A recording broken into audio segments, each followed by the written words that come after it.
Yeah, farmer, the maverick in the space again, still with the best and most credible opinion, still fear and fearless analysis, just like that. And we jump off in 2026 and we can hear the echoing sounds of the government and indeed the police hierarchy basically gloating, some call it boasting, about the significant reduction in the murders over the past calendar year.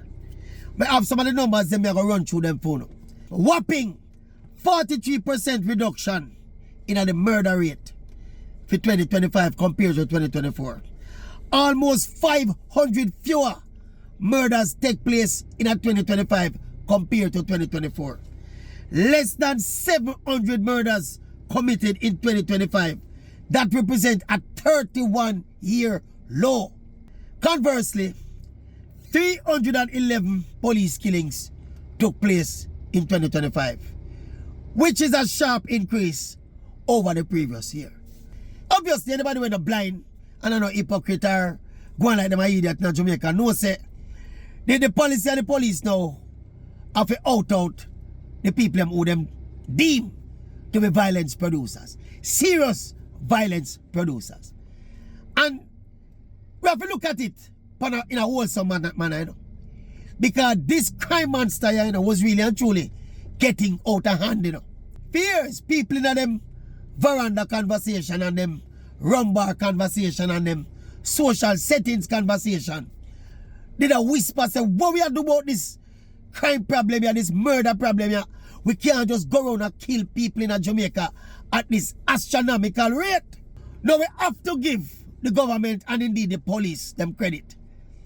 We develop the balls. We decide say we are going to do something about the murderous crime rate where that happening in Jamaica. Can't go around it. Anybody who go around it and play petty politics or something. See?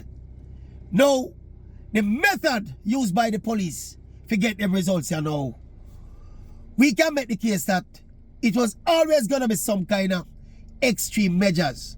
If you follow the history and study the pattern of crime fighting all over the world, whenever you have extreme levels of any kind of crime, the mild and long-term measure they normally used to address them something, you know.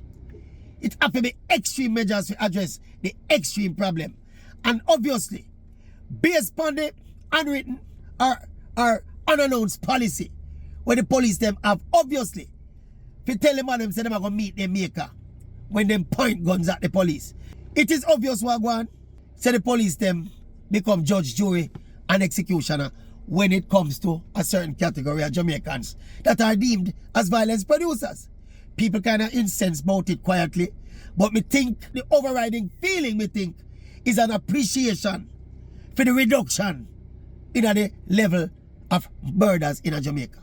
No question I have to ask, you know, with a policy like this, you know, mistake are going to make innocent people are going dead. Remember the case down up right name Cherry Tree Lane, there's some of the youth there. Yeah, mistake make, indiscretion make. Just over the New Year's weekend, yeah, is a little baby in an arm, 4-year-old. Me said dead police bullet. It's how much we as a society can accept and tolerate, you know, in the pursuance of a better Jamaica there, you know. We are going to deem the 4-year-old or the youth down a Cherry Tree Lane as casualties of war. Eh? And that we are doing subconsciously as a society, you know. Because we want the result, but there are going to be some inconvenient moments.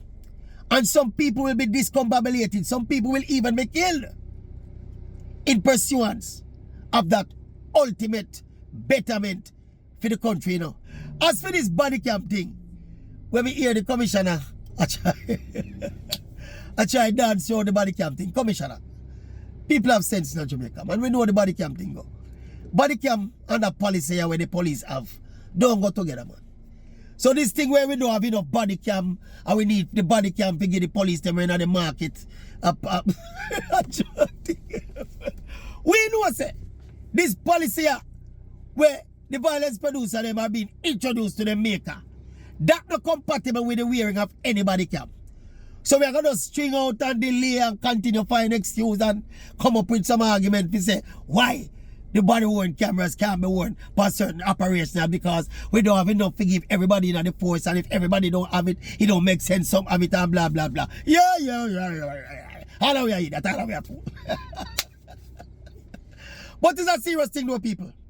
You see, Jamaica is a unique place, you know. We are with a unique people, you know.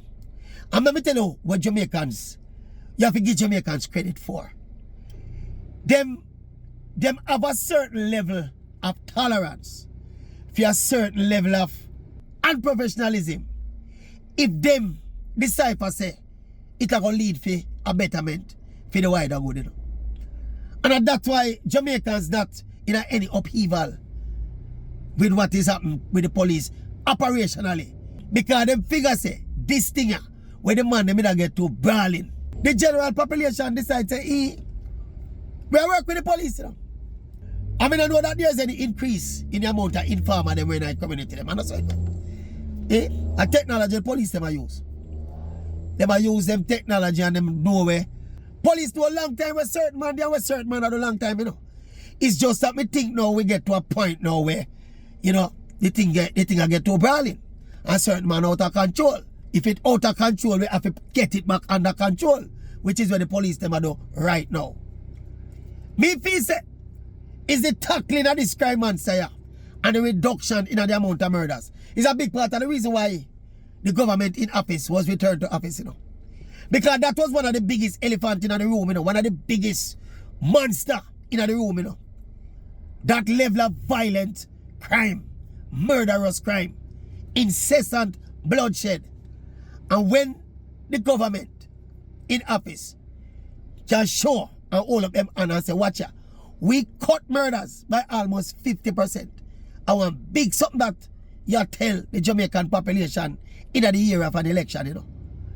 If you can get murderous crimes down to a level where the first Jamaicans that see that in over 30 years.